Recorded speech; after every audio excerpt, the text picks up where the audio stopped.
महाप्रभु ଯେତେବେଳେ ଧୀରେ ଧୀରେ ବଡ଼ ହେବାକୁ ଲାଗିଲେ ତାଙ୍କର କ୍ରିୟାକଳାପ ଗୁଡ଼ାକ ଅଦ୍ଭୁତ।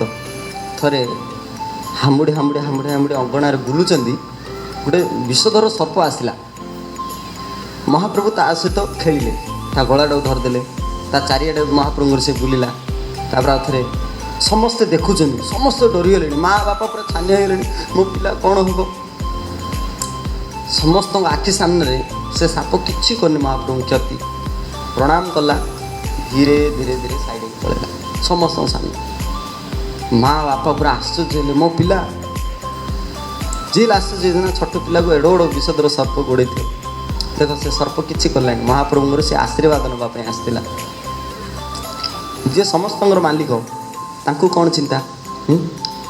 ଆଉ ଗୋଟେ ଦିନ କ'ଣ ହେଇଛି, ତାଙ୍କ ମା ତାଙ୍କୁ ସୁନ୍ଦର ସୁନ୍ଦର ସବୁ ଅଳଙ୍କାର ଯାହା ପିନ୍ଧେଇଥିଲେ, ଦୁଇ ଜଣ ଚୋର ଦେଖିଦେଲେ, ତ ତାଙ୍କୁ ମହାପ୍ରଭୁଙ୍କୁ ଉଠେଇକି ଧରିକି ପଳେଇଲେ। ଏକାନ୍ତ ଜାଗା ଗୋଟେ ଖୋଜୁଛନ୍ତି, କେଉଁଠି ଦେଖିବୁ ଆଙ୍କୁ ରଖିବୁ, ସେ ଅଳଙ୍କାର ଯାହା ଫିଟେଇବୁ, ସେ ପିଲାଟାକୁ ଛାଡ଼ିଦେଇ ପଳଉ। ମହାପ୍ରଭୁ ତାଙ୍କର କାନ୍ଧ ଉପରେ ବସିଛନ୍ତି, ମହାପ୍ରଭୁ ବଢ଼ିଆ ଆନନ୍ଦ ନେଉଛନ୍ତି, ବଢ଼ିଆ କାନ୍ଧ ଉପରେ ବସିକି ବୁଲୁଛନ୍ତି ସେ ଚୋର ଯାକୁ ଧରିକି, ପୁରା ବୁଲି ବୁଲି ବୁଲି ବୁଲି ବୁଲି ବୁଲି ବୁଲି ବୁଲି ବୁଲି ବୁଲି ବୁଲି ବୁଲି ଆଉ ଥରେ ଏମିତି ମହାପ୍ରଭୁ ତାଙ୍କ ମୁଣ୍ଡରେ ଏମିତି ବୁଦ୍ଧି ଦେଇଦେଲେ, ସେ ଆସିକି ଜଗନ୍ନାଥ ମିଶ୍ରଙ୍କର ତାଙ୍କ ବାପାଙ୍କର ଘର ସାମ୍ନାରେ କାହିଁକି ଛିଡ଼ା ହେଇଗଲେ। ସେ ଦାଣ୍ଡରେ ଯେଉଁ ଛିଡ଼ା ହେଲେ, ଜଗନ୍ନାଥ ମିଶ୍ର ଖୋଜୁଥିଲେ ମୋ ପୁଅ କୁଆଡ଼େ ଗଲା, ମୋ ପୁଅ କୁଆଡ଼େ। ସେ ଯେତେବେଳେ ଦାଣ୍ଡରେ ଦେଖିଲେ ଛାଡ଼ିଦେଲେ, ଧୀରେ ସେମାନେ ଡରିକି ପଡ଼ିଲେ। କ'ଣ ପାଇଁ ଆଉ ଥରେ ଧରା ପଡ଼ୁଛି ବୋଲେ ବଡ଼ ବିଜାର।